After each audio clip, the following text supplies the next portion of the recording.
You're not going to believe how this ends. Trust me, I was there, and even I still get chills thinking about it.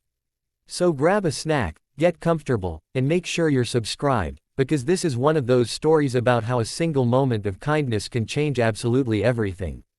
You'll want to hear every detail. The rain was coming down in thick, relentless sheets, turning the parking lot of Northwood High into a shimmering black mirror. For Leo, the night janitor, it was just background noise to the rhythm of his work, the swish of the mop, the jingle of keys on his belt, the low hum of the floor polisher. His world was one of quiet order and simple truths. The most important truth was his 7-year-old daughter, Maya, who was at that moment, he hoped, fast asleep at their small apartment, being watched by a neighbor he could barely afford. Every swipe of the mop, every trash bin emptied, was for her. His dream of becoming a history teacher felt like a faded photograph, packed away with his old college textbooks, a casualty of timing and a lack of the right connections. He was cleaning the main entrance foyer when he saw her. A figure, hunched and shivering under the feeble awning just outside the glass doors. At first, he thought it was a student who'd missed their ride. But as he pushed the door open, the wind whipping rain into his face, he saw the crisp, if utterly drenched, uniform. It was an army dress uniform. "Ma'am, you can't be out here," he said, his voice gentle but firm. She turned, and he was struck by how young she looked. Her face was pale, her dark hair plastered to her cheeks, but her eyes held a stormy defiance that the weather couldn't match. "My ride fell through. My phone's dead. I just needed a minute to figure it out." Leo didn't hesitate. "Come inside. You'll catch your death." Her name was Sarah, she told him as he led her to the janitor's break room, a small, windowless space that smelled of bleach and coffee. She was a soldier, home on a brief, unexpected leave. She'd come to town to see an old friend, but the friend wasn't answering, and the cab she'd booked had never shown. She was stranded, miles from the base, with no cash and a dead phone. "I can call you another cab," Leo offered, plugging her phone into an outlet behind his tiny microwave. She shook her head, a flicker of embarrassment in her eyes. "I maxed out my card getting here. It's a long story. I just need to get to the Greyhound station. The bus leaves at midnight." Leo looked at the clock. 10:47 p.m. He looked at this lost, proud soldier, and he saw a reflection of his own struggles. He saw the desperation of trying to get somewhere, to be someone, with the world seemingly conspiring against you. He also saw the last $20 in his wallet, the one he'd set aside for Maya's field trip next week.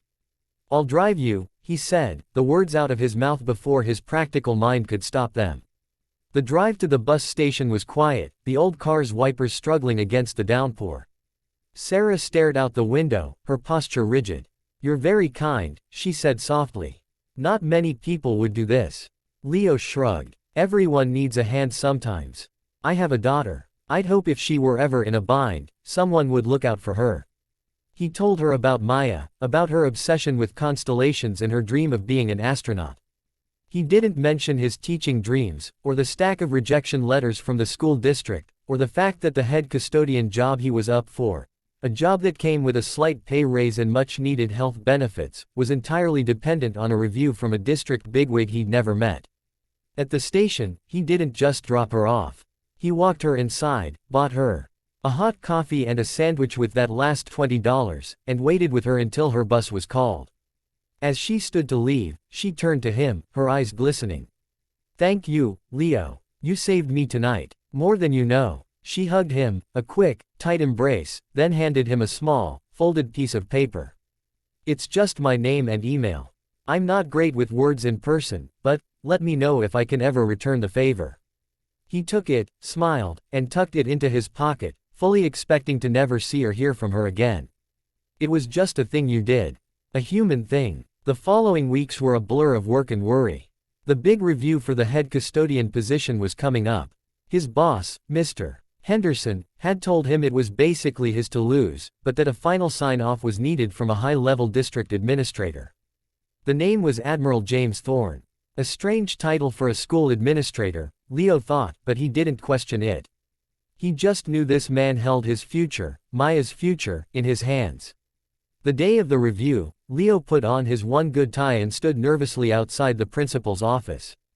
When the door opened, he was met by a man in an impeccably tailored suit, with a severe, commanding presence and eyes that seemed to miss nothing.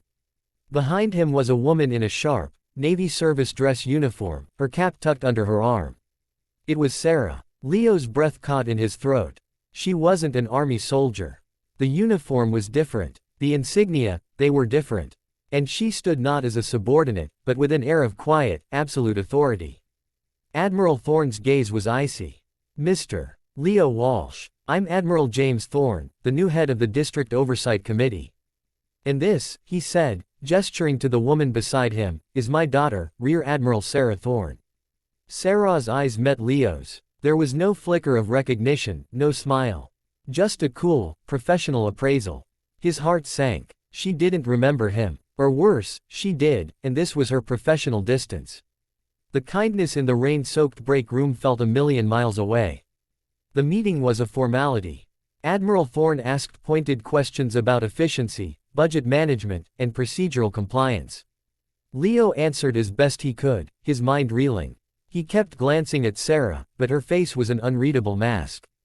He left the room feeling like he'd failed. He had pinned all his hopes on this promotion, and now it was over. The Admiral's daughter, the one person who could have spoken for his character, had said nothing. Dejected, he went back to his mop and pail. He was buffing the hallway floors when a shadow fell over him. He looked up. It was Sarah Thorne, alone this time.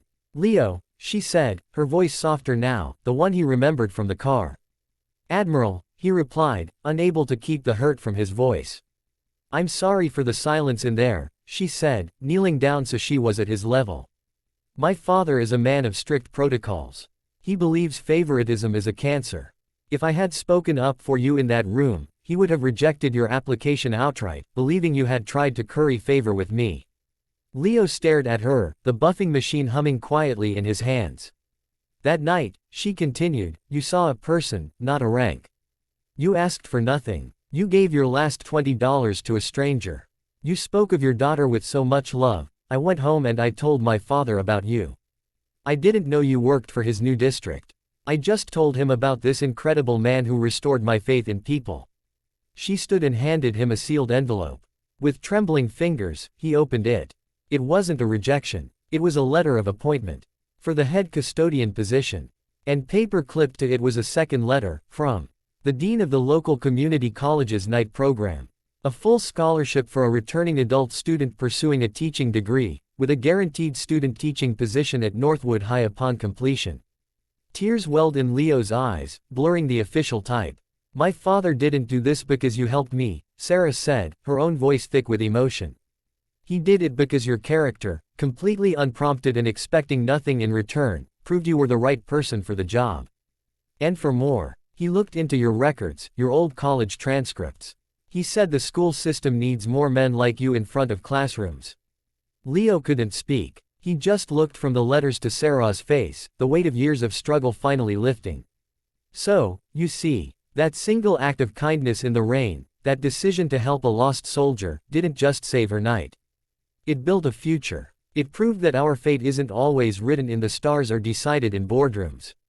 Sometimes, it's decided in a dusty school hallway, with a mop in your hands and a heart willing to give everything it has. Maya is going to be an astronaut.